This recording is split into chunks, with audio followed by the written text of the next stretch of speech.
Fame has a way of consuming people. It dazzles, blinds, and whispers promises of immortality. The stage lights shine bright, the cameras flash, and the applause is deafening. It feels like love, an endless, intoxicating embrace from the world. But what happens when that love is given to millions and withheld from the one person who needed it most? Diana Valentine knew this feeling well. She was adored, celebrated, and envied. Her voice carried across stadiums, her songs dominated the charts, and her face graced the covers of the biggest magazines. For the world, she was a queen of the 80s, an icon whose music could make hearts swell and break within the span of a single chorus. She sang about passion, heartbreak, and dreams that never fade. And for decades, no one questioned where her heart truly belonged. Away from the roaring crowds and flashing cameras, there was a silence far heavier than any encore. In a home filled with platinum records and designer gowns, there was a daughter, Amber Valentine. A child left waiting for a mother who never truly arrived. While the world sang along to Diana's anthems of love and devotion, Amber spent her childhood watching from the sidelines, knowing that the songs weren't meant for her. Years passed. The stage grew bigger. The applause never faded. But Amber's voice remained unheard. The little girl who once reached for her mother's hand learned to stop reaching. The teenager who once begged for attention found other ways to be seen. The woman she became carried wounds no one noticed, until it was too late. December 14, 2019. A 911 call shattered the silence of a Los Angeles mansion. The voice on the other end was frantic, shaken, desperate. "She's not breathing." There was no concert, no flashing lights, no audience to cheer. Just the cold, suffocating quiet of a crime scene. Diana Valentine, the Grammy-winning star who once commanded arenas, lay lifeless in her own home. The daughter she had once held in her arms, the child who had watched her from the shadows, was now standing over her body, hands trembling, breath unsteady. Was this an act of uncontrollable rage, years in the making? A moment of violence that no one saw coming? Or was this the final note of a song that had been written long ago, one that could only ever end in tragedy? This is the story of Diana Valentine, a woman who gave everything to the world and, in the process, lost the one thing that mattered most. The music never stopped. The crowds never left. But in the quiet spaces between the spotlight and the stage, a mother and daughter stood on opposite sides of a love that could never quite reach them both. Tonight, we uncover the painful truth behind the fame, the shattered bonds, and the night when everything finally came undone. Los Angeles, California. A city where dreams are made, and just as often, where they are broken. The streets shimmer with possibility, but behind closed doors, even the brightest stars live in the shadows of their own choices. In the late 1980s, few stars shined brighter than Diana Valentine. She was a force in the music industry, her voice unmistakable, her presence magnetic. With 3 platinum albums, 5 Grammy Awards, and a fan base that spanned the globe, Diana had become a symbol of success. She moved through life like a melody, smooth, effortless, and unforgettable. The cameras adored her. The press followed her every move. Women wanted to be her. Men wanted to be with her. And for years, she made it seem as if nothing could ever take that away. But fame comes at a cost.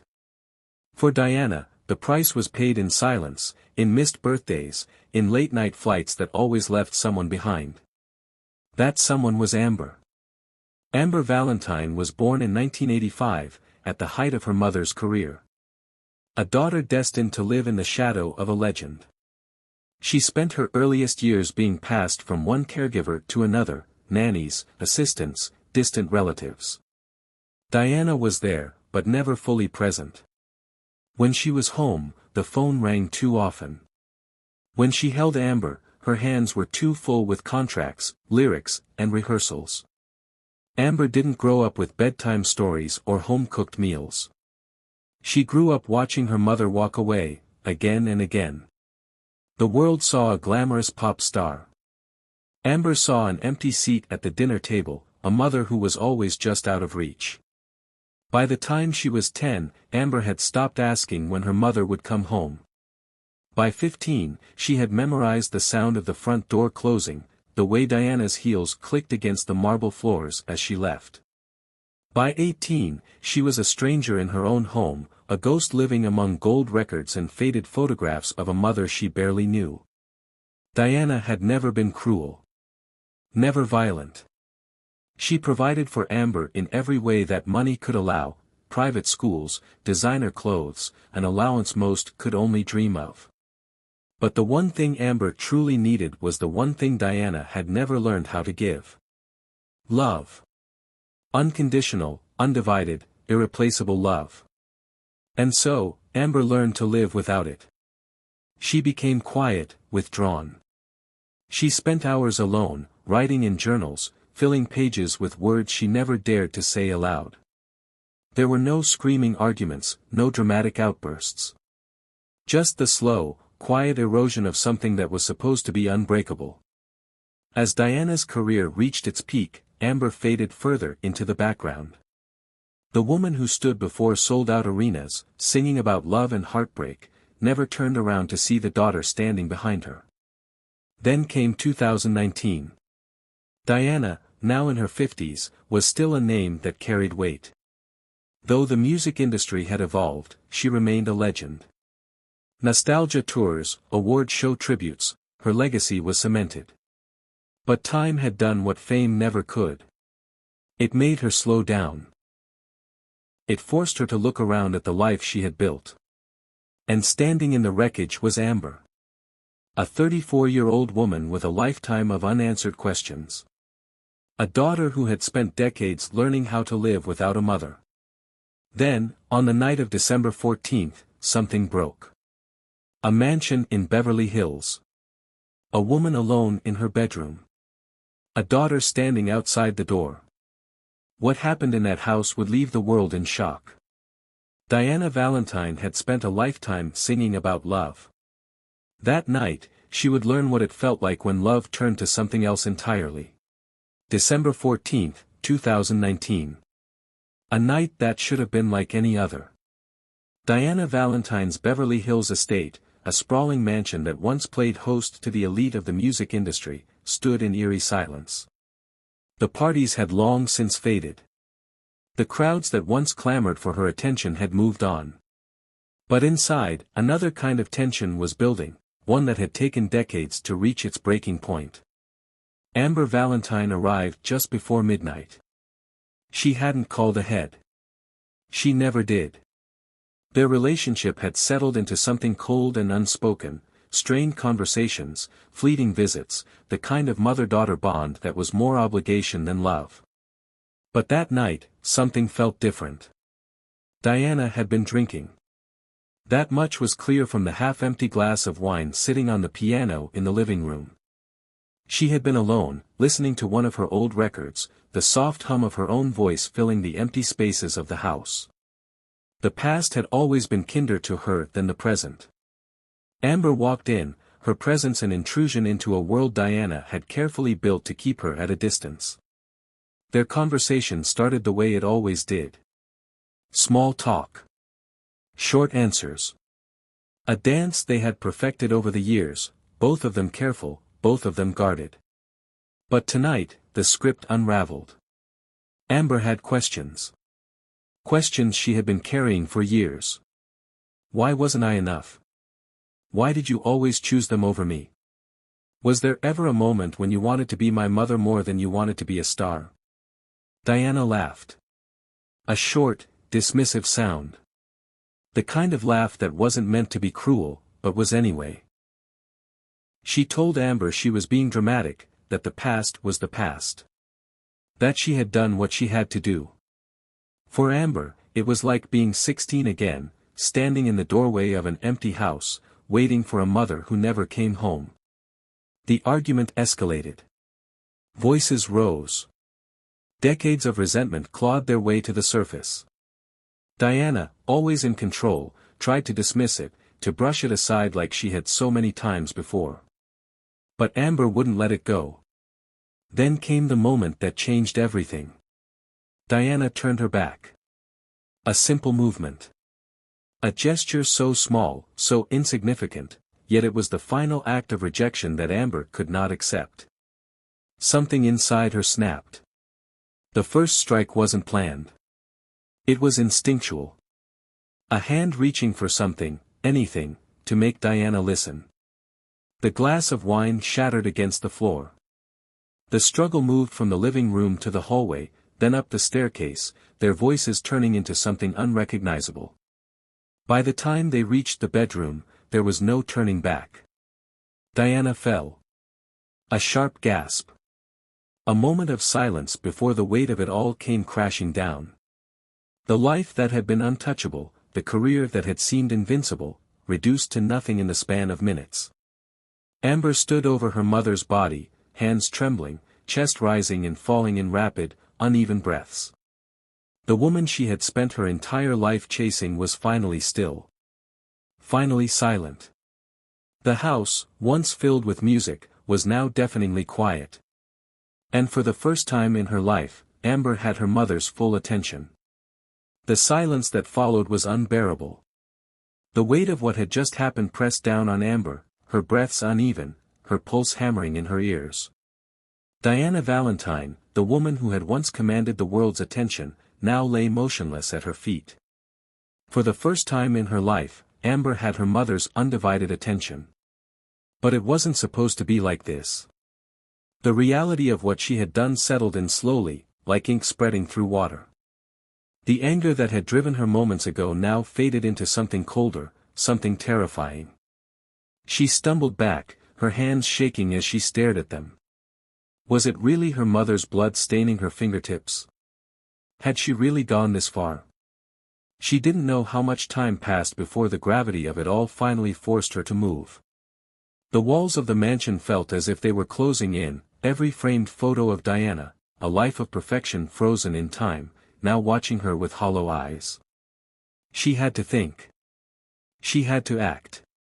The house was secluded. No neighbors nearby.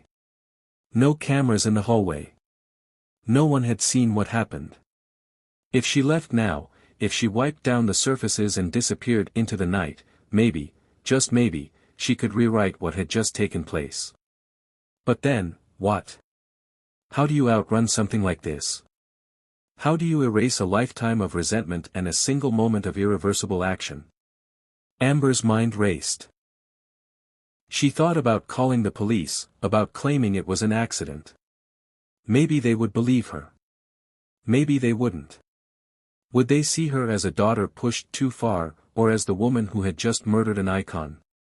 The phone sat just feet away. The decision lingered, stretching across the longest minutes of her life.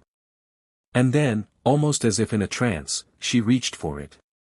When the call connected, her voice was hoarse, uneven. My mother. I think she's dead. Within minutes, the Beverly Hills estate that had once been a sanctuary for music's elite was flooded with flashing lights, uniformed officers, and crime scene investigators. Amber stood motionless as they swarmed the home, their voices hushed, their movements methodical. She was taken in without resistance. No screaming. No pleading. Just a quiet, vacant stare as they placed the cold steel cuffs around her wrists. News of Diana Valentine's death spread like wildfire. The media descended, cameras flashing, reporters scrambling for details. The world that had once worshipped Diana now mourned her, the headlines painting a story that felt too surreal to be true. But the biggest shock came when the truth unraveled in court. Prosecutors painted Amber as a woman consumed by jealousy, someone who had grown up resenting the mother who had given her everything except love. The defense, however, had another story. They spoke of neglect, of emotional abandonment, of a childhood spent chasing a ghost. The trial gripped the nation. Some saw Amber as a monster. Others saw her as a victim of a mother's ambition. In the end, justice was served, or at least, the version of justice the court decided upon. Amber Valentine was convicted of second-degree murder. 25 years to life. As the verdict was read, she showed no emotion. Maybe because she had already spent a lifetime in a different kind of prison, one built from loneliness, from rejection, from a mother who had given her everything except the one thing she truly needed. Diana Valentine had been immortalized in music, her voice frozen in time. But her legacy now carried a darker note, one that would forever stain the memory of her name. And Amber. Amber would spend the rest of her life asking herself the question that haunted her the most. Had she ever truly been loved? Or had she only ever been a footnote in a story that was never really hers? The world moved on. The records kept playing. The tributes continued.